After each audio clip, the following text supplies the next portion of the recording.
Გამშვიდობისა კიდევ ერთხელ თქვენ უყურებთ კურიერს 9 საათზე. სანამ ევროკავშირის ინსტიტუციები არ აღიარებენ საქართველოს სუვერენიტეტს, რთულია მათთან რამეზე საუბარია. ეხმიანება საქართველოს პარლამენტის თავმჯდომარე ევროსაბჭოს საპარლამენტო ასამბლეაში გუშინ გამართულ დებატებს, სადაც საქართველოსთან მიმართებით რეზოლუცია მიიღეს. თემაზე შალვა პაპუაშვილმა ღამის კურიერის პირდაპირ ეთერში ისაუბრა. შეგახსენებთ, სტრასბურგში მორგი კრიტიკული დოკუმენტის მიღების პარალელურად ბრიუსელში გუშინვე საქართველოს გარეშე ევროკავშირის გაფართოებაზე საპარლამენტაშორისო კომიტეტის ხდომა შედგა. მე მგონი ბოლო პერიოდში ატყობთ, რომ ყველას უკვე ერევა ერთმანეთში ევროპის საბჭოს საპარლამენტო ასამბლეა, ევროკავშირის პარლამენტი, იმიტომ თავისი არსით ეს ერთი და იგივე ინსტიტუცია ფაქტობრივად, იმიტომ რომ ერთი და იგივე პოლიტიკური ჯგუფები ხელში არის ამ პარლამენტების გადაწყვეტილებები, ეს გახლავთ ევროპის სახალხო პარტია, რომელიც ძირითადად ტონს აძლევს გადაწყვეტილებებს და რომელიც ნაციონალურ მოძრაობის წევრის ნაციონალურ მოძრაობა არის ანტიკონსტიტუციური პარტია, რომელიც დღემდე მათი წევრია და მიხეილ სააკაშვილის განმადიდებლები არიან დღემდე ევროპის სახალხო პარტია. ამიტომ სახეები, პოლიტიკური ჯგუფები ეს არის ერთი და იგივე და შესაბამისად შინაარსიც ხედავთ, რომ არის მსგავსი, მიგრირებს ერთი ტექსტიდან მეორე ტექსტში ერთი და იგივე განწყობა და მიდგომა. მიდგომა კი არის არსშივე ანტიქართული. კერძოდ რატომ? იმიტომ რომ მთავარი პრობლემა რაც არის ის, რომ ეს ორი ინსტიტუცია, ევროპარლამენტი და პასე, არ აღიარებს საქართველოს სუვერენიტეტს. ის, ვისთანაც ჩვენ ვეძებდით ჩვენი სუვერენიტეტის დაცვას, აღმოჩნდა ჩვენი სუვერენიტეტის მთავარი მტერი. 4 წელი კვებეს, რომ იქნება გაფართოება და მაშინ ომის პირობებში და იცით თქვენ რომ თავად ეს საკითხი გაფართოებისა დადგა უკრაინის ომის დაწყებიდან მეორე დღეს. ახლა როდესაც ომი იმედია რომ ბოლოსკენ მიდის, როგორც ჩანს ამ იდეის მომხიბვლელობა ისე აღარ არის, ან აღარ გამოდგება როგორც ასე ვთქვათ ლოზუნგი შესათავაზებლად კანდიდატი ქვეყნების მოსახლეობისთვის და ხდება ამ ყველაფრის უკან ახვევა ასე ვთქვათ და ნელ-ნელა გასვლა ამ გაფართოებიდან. პრემიერ-მინისტრი ხვალ პარლამენტში წლიური ანგარიში წარსდგება. რა მიმართულებებს შეეხება ირაკლი კობახიძის გამოსვლა, დეტალები პარლამენტის თავმჯდომარემ ღამის კურიერის პირდაპირ ეთერში განმარტა.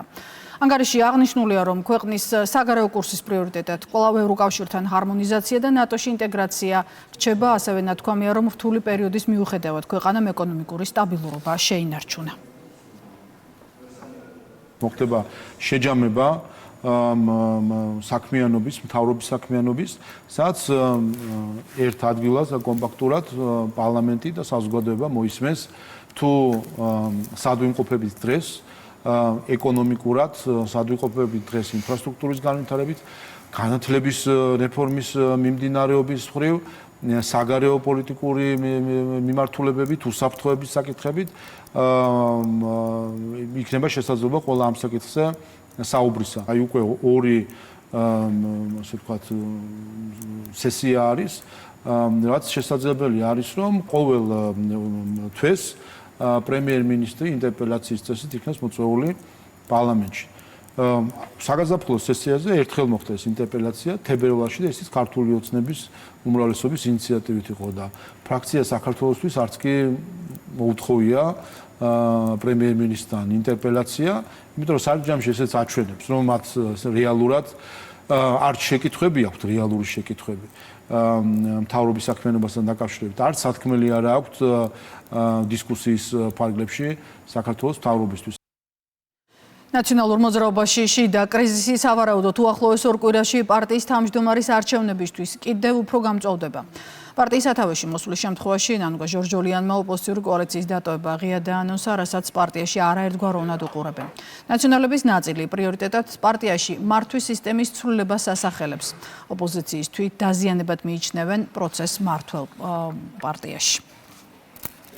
ალიანსში შესაძლებლობთან დაკავშირებით ნანუკას ექსკლუზივი არ არის, რომ ჩვენ ვიყავით პარტიაში ადამიანები, ვისაც არ გვინდოდა და მე საჯაროდ თქვი. და პირველივე დღეს თქვი და მე წინააღმდეგი მივეცი. საერთოდ მან შესვლას ხმა გამოვალთ თუ არ გამოვალთ, თუ როგორ იქნება მიხდებს, რომ ჩემი პირადი პოზიცია უნდა გამოვიდეთ. ეს პოლიციის მისაღები გადაწყვეტილება არის. მესმის რომ ნანუკა პოლიტიკოსი არ არის, ხო, ანუ ამ პროცესებში ესე და მესმის რომ ჯერ შეიძლება ყველაფერი რაღაც ისეთი ფორმირებით არ გამოვიდეს, როგორც უნდა თქვას, მაგრამ ამ პარტიაში უთამოყარეო ადამიანები კი არა, ამ პარტიაში არიან ყველაზე გაუტეხილი ადამიანები. ნაციონალურ მოძრაობას როგორც პოლიტიკურ პარტიას უკვე ყავლი გავიდა და ამოწურა საკუთარი თავი, როგორც პოლიტიკური პარტია, კლასიკური გაგებით პოლიტიკური პარტია აღარ არსებობს. ნულოვანია მათი მხარდაჭერა ქართული საზოგადოების მხრიდან, რაც შეეხება პოლიტიკურ ალიანსს, როგორც ჩვენ ვიტანასთან მეტყურეთ, ალიანსმა ვერ გადალახა და ვერ გადაიტანა 26 მაისი და დღეის გამარჯვებით ისინი უკვე მილევად რეჟიმში იმყოფებიან. ევროკავშირის საგარეო ქმედებათა სამსახურის სამი მთავარი პრობლემა და გამოსავლის რადიკალური გზა. სტატია სამსათაურით ონლაინ გამოცემა EU Observer-ი აქვეყნებს. სტატიაში აღნიშნულია, რომ უწყება არსებულ გამოწვევებთან გამკლავებას ვეღარ ახერხებს, რის გამოც დღის წესრიგში მისი რადიკალური რეფორმა და ევროკომისიასთან შეერთება დადგა. აქვე აღნიშნულია, რომ 2009 წელს შექმნილმა სტრუქტურამ ვერ შეძლო საგარეო და ეკონომიკური პოლიტიკის ეფექტური კოორდინაცია. ანალიტიკოსების აზრით, დღევანდელ რეალობაში კლასიკური დიპლომატიის ეკონომიკურ ბერკეტებთან გაერთიანება აუცილებელია, რაც ბრიუსელის გადაწყვეტილებებს უფრო მოქნილსა და ქმედიც გახდეს. თბილისში მყოფი იტალიის საგარეო საქმეთა მინისტრის მოადგილე საქართველოს საგარეო უწყების პირველ პირს შეხვდა. საუბარი ორ ქვეყანას შორის არსებულ პარტნიორობას, ასევე საქართველოს ევროკავშირის ურთიერთობებსა და იტალიის მხარდაჭერის მნიშვნელობას შეეხო. საგარეო საქმეთა სამინისტროს მიერ გავრცელებულ ინფორმაციაში აღნიშნულია, რომ განხილული იყო საქართველოს როლი დაკავშირებადობის თვალსაზრისით და ამ მიმართულებით თანამშრომლობის გაღრმავებისთვის მზადყოფნა.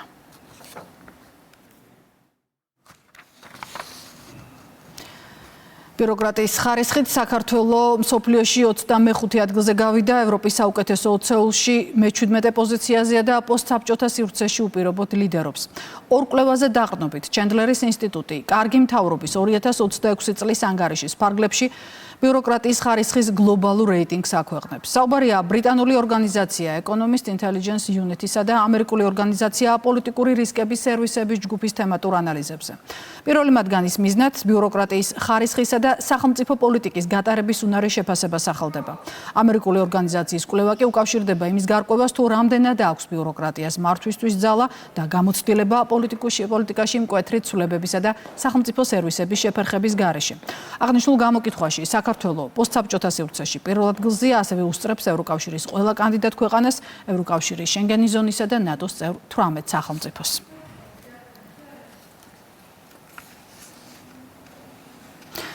სხვადასხვა უწყების პირველი პირების მიერ წლიური ანგარიშის მოსმენა გრძელდება პარლამენტში. დღეს საკანონმდებლო ორგანოში გენერალურ აუდიტორს ელოდებიან. გიორგი გაბიტაშვილი სულ მალე საფინანსო საბიუჯეტო კომიტეტის ხდომაზე წარსდგება. დაგეგმილია შეკითხვებზე პასუხების გაცემაც. შეგახსენებთ, პარლამენტში წლიური ანგარიში თვალ უკვე პრემიერ-მინისტრი მიდის.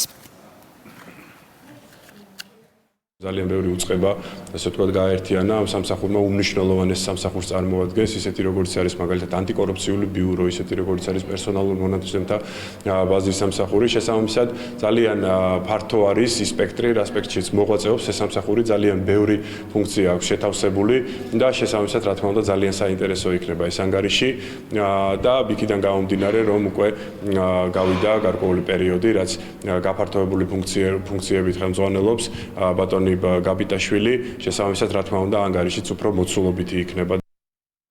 გარდაბნის მუნიციპალიტეტში ინფრასტრუქტურული სამუშაოები აქტიურ ფაზაშია. ადგილობრივი ბიუჯეტიდან სხვადასხვა სოფლის დასახმარებლად 1.400.000 ლარამდე იხარჯება.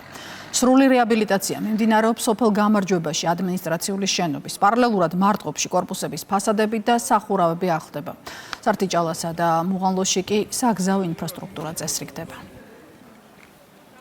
ჩვენ გავხდით სოფელ გამარჯვებაში, სადაც მიმდინარეობს ადმინისტრაციული შენობის რეაბილიტაციის პროცესი და პროექტის დასრულების შემდეგ ჩვენ მოსახლეობას, სოფლის მოსახლეობას შესაძლებლობა ექნება, რომ სოფლიდან გაუსვლად ისარგებლოს ყველა მუნიციპალური სერვისით. ასევე გავხდით სოფელ მარტყოფში, სადაც ორი კორპუსის მრავალბინიანი საცხოვრებელი კორპუსის რეაბილიტაცია მიმდინარეობს. ასევე მოვინახულეთ სოფელ მუღანლოში საცხოვრებელი მრავალბინიანი კორპუსების ეზოების მოწესრიგების პროექტი.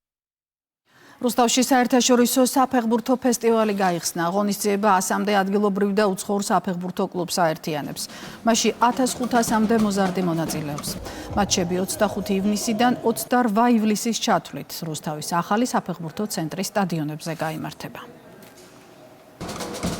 ქალაქ რუსთავში სტარტი აიღო რუსთავი Grassroot Cup-მა, სადაც 96 გუნდი მონაწილეობს. ჩვენს ქალაქში ჩამოვიდნენ ისეთი კლუბები, როგორებიც არიან ბრაგა და კიევის დინამო.